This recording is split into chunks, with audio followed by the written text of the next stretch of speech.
Hey there, you looking kinda cute. Please consider subscribing and check out our Patreon for more. Enjoy the video. I guess I should start by telling everyone what's been going on with me since the last time we talked. To be honest, there isn't much to say, but I'll tell you the most important things. I've been on a few more trips, and my sister has been a lot more responsible about asking me to stand in for her. In fact, it's been a while since she did it to me last.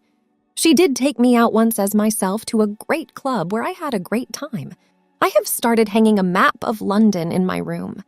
On it, I've written down the places I've been alone. It's a big city, and there aren't that many marks yet, but it's something I see every day that gives me hope. Claire is still seeing Brian, and things between them are getting pretty serious. They're thinking about getting married, and she has been talking about quitting her job and trying something new. She told me, "Look, I know that working all day with clothes must seem like heaven to you, but I've been doing it for more than 4 years, and it's very, very boring." I had to agree with her, even though I don't care what anyone thinks about my love of nice clothes. I'd spent a day doing her job for her, and for long stretches of time, nothing had happened. Now, Tom also has a girlfriend. Claire set him up with a friend of hers, and they get along great.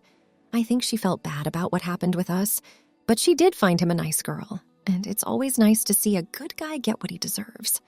So, now you know what's going on in my life. Nothing that exciting had happened in a while. On a Sunday night, Claire came over to get the things I'd borrowed from her. I meant to give them back sooner. I never got around to doing it, so I left the black dress hanging where I could see it every morning and remember wearing it. It was another of the little things I do to keep going when things are hard. Now that I had bought my own clothes for the party, I knew I shouldn't really be upset about giving her things back.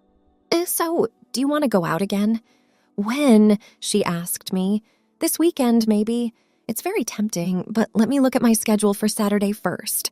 "Oh, it's empty. You can go." "Where do you want to go?" "Why don't we start where we left off last time and then move on to a new place?" It almost sounds like a plan, but it doesn't decide anything. Picky. We could choose somewhere now, but would we want to go there then? How do we know? Exactly. Time. Have 8 ready. You'd better watch out because I'll look great. That gives me almost a week to go shopping, Claire. You should be careful. I went back to the map and looked it over after she left. This weekend, I might be able to get a little more of it. Then I tried to get my mind back together and think about the coming week. I wasn't very excited about it being Monday again. After a boring week, Saturday seemed like a very long way away. Tuesday night, Claire came back to see me. She looked a little upset, so I gave her a drink and let her calm down before I asked her any questions. "Do you remember meeting Mike, who is a friend of mine from a long time ago?" she inquired. "Is he kind of quiet?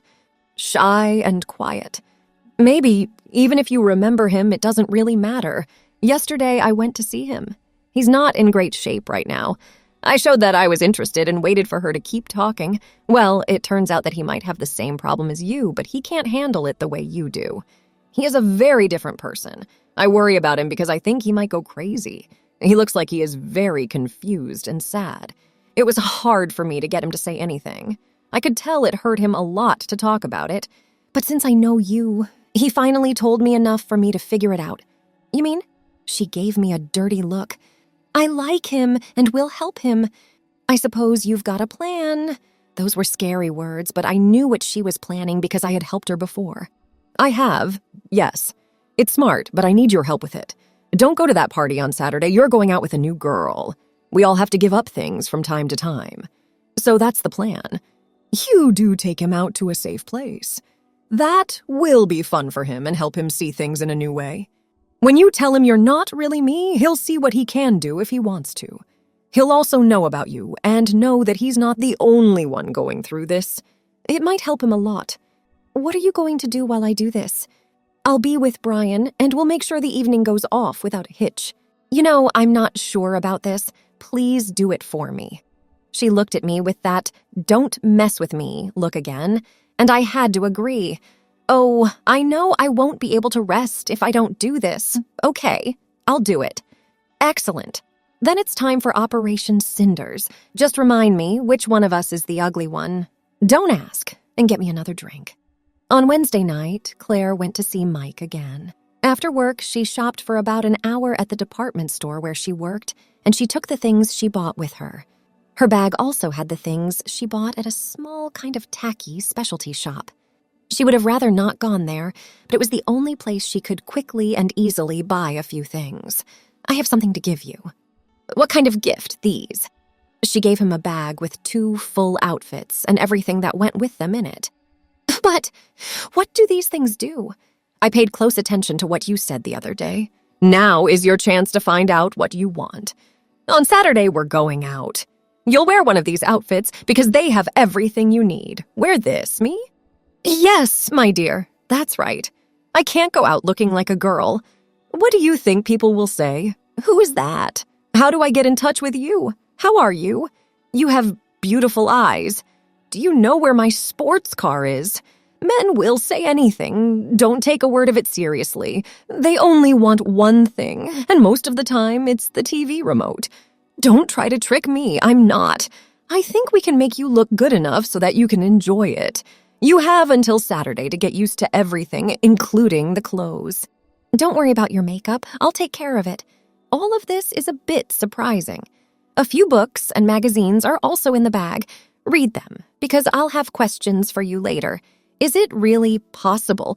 That's something only you know, but when was the last time you went somewhere? I can't remember because it happened so long ago. Right? It's time to go out and show what you can do. I'm sure it'll work. He looked confused and torn for a while. Then he pulled a dress out of the bag and held it up. Don't tell me you don't want to wear that, because it's the coolest and nicest thing in our store. Experts have agreed that it can help men change their behavior. It looks nice, you know. So what should we say? Claire, thanks, I'll do it. There's nothing to worry about. She touched his shoulder with her hand. You might not like it, and you might never do it again. But if it's what you've always wanted, you're just running away from yourself if you don't try it. Nice speech. I think I heard it on TV. Oh, I'm sorry. You're right. I should find out. Thanks for everything you've done. Don't worry about it. Just practice. And I'll call you later. Thursday, Claire called me at work. I was in a meeting when she called, but one of the girls in the office sent me a message. She said that it was because of her operation. I didn't know she was sick, poor girl.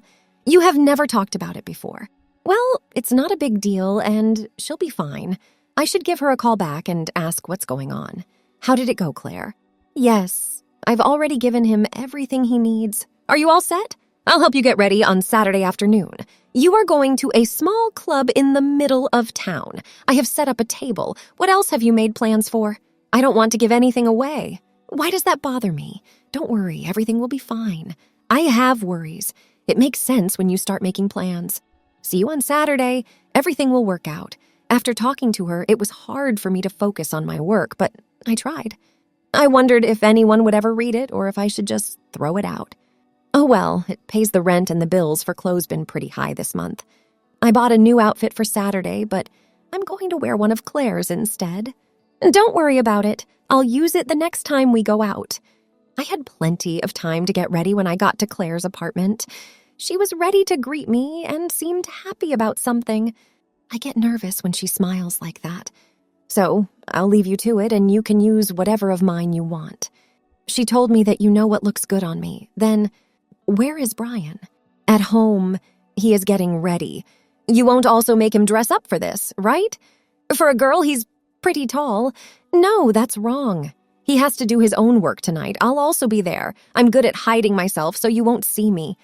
She told me this without laughing. I laughed and went into her room where I wondered what she was up to. Again, I changed so that I looked a lot like her. I really wanted to just go out as myself, but I had already agreed to do this, so I had to do it. I chose some nice things to go with my short blue dress I was wearing tonight. I had a little too much makeup on. I wanted to be the first person people noticed tonight so I could take the attention away from my friend, who was probably nervous. Well, not bad, but you need to lose a few pounds. Other than that, you look good. Ha! If I worry about what you're doing, I'll lose weight. As long as you stick to the plan for tonight, everything will be great. The door buzzed.